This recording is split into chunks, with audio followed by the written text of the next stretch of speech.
Apa sih padat karya tunai itu?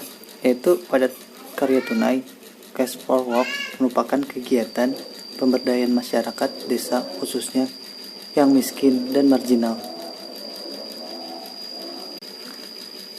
yang bersifat produktif dengan mengutamakan pemanfaatan sumber daya, tenaga kerja, teknologi untuk membuka tambahan upah, pendapatan, meningkatkan daya beli, mengurangi kemiskinan, dan sekaligus mendukung penurunan angka stunting. Yang menjadi alasan program padat karya tunai itu dibuat yaitu kemiskinan. Jadi kemiskinan merupakan masalah multidimensi dan berkaitan juga dengan ketidakmampuan akses secara ekonomi, sosial, politik, dan partisipasi dalam kehidupan di masyarakat.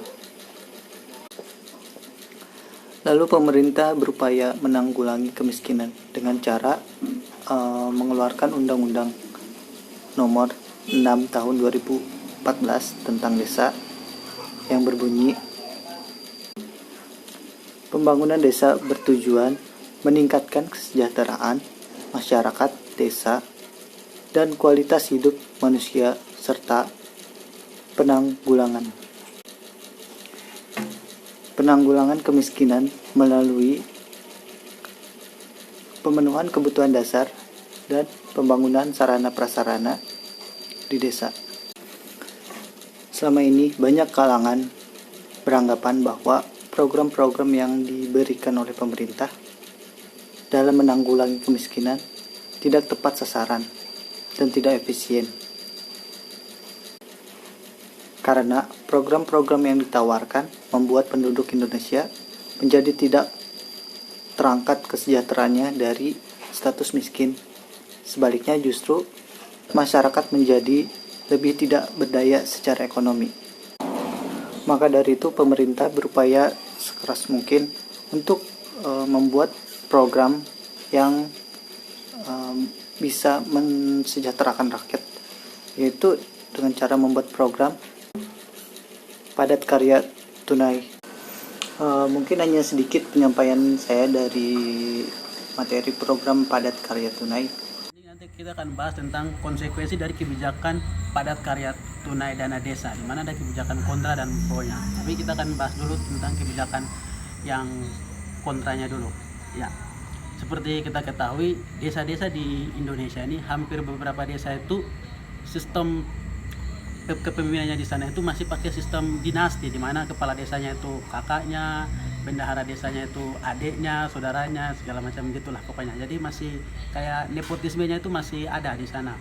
Nah, sehingga kenapa dengan ada kebijakan dana desa ini, di mana dana yang untuk 70 triliun untuk 70.000 lebih desa yang lumayan besar ini, di sana itu ada kemungkinan untuk terjadinya korupsi, dikarenakan ya sistem tadi, sistem dinasti, sistem nepotisme tadi, di mana tinggal kepala desanya tanda tangan, bendaharanya adik, kakak tanda tangan, udah dananya keluar. Jadi kepentingan pribadi atau keluarga di sana itu masih sering terjadi.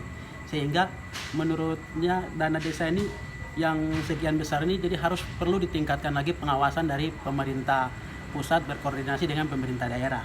Itu terus enggak itu juga dengan dana desa yang sedemikian rupa besarnya, program-program desa itu masih belum terjalan dengan lancar. Contohnya di desa saya itu karena di dalam dana desa itu kan diatur tuh harus ada tempat ibadah, PAUD, dan infrastruktur lagi untuk membangun kesejahteraan masyarakat. Nah, di tempat desa saya itu sudah ada PAUD sama tempat ibadahnya. Nah, yang belum ada itu infrastruktur lain seperti ketersediaan air bersih. Di tempat saya itu, desa saya itu dia menjadi tempat di mana dilalui sama pipa-pipa PDAM.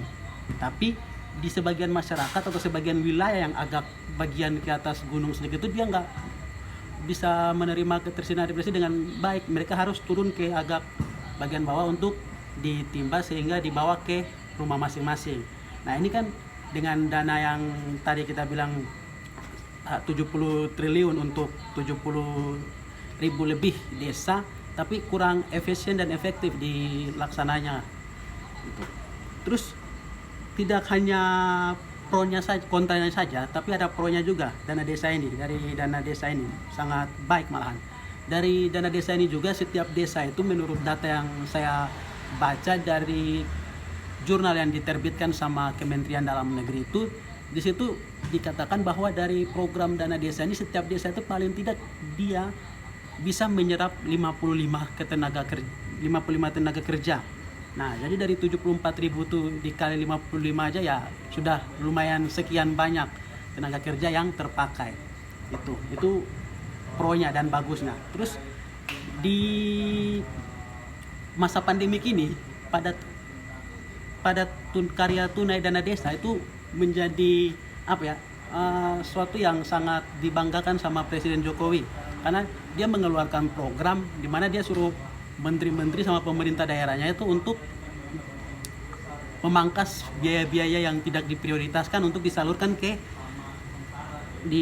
ke masyarakat melalui program padat karya tunai ini melalui Kementerian PUPR. Nah, di sana itu ada banyak kegiatan yang bisa menyerap lapangan pekerjaan. Seperti ada, kalau yang saya baca dan saya catat itu ada 7 program, seperti program percepatan peningkatan tata guna, terus program pemeliharaan rutin jalan dan jembatan, pengembangan infrastruktur sosial ekonomi, program kota tanpa kumuh, tempat pengelolaan sampah, penyediaan air minum, dan pembangunan baru peningkatan kualitas rumah swadaya.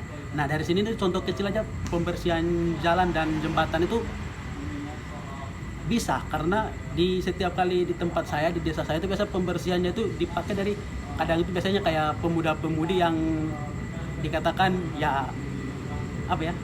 tidak bekerja lah, pengangguran. Jadi sehingga di situ tuh dia dapat menyerap tenaga kerja juga. Itu sih pro dari salah satu program padat karya tunai di masa pandemi. Baik, di sini saya akan memberikan penilaian terhadap program padat karya tunai.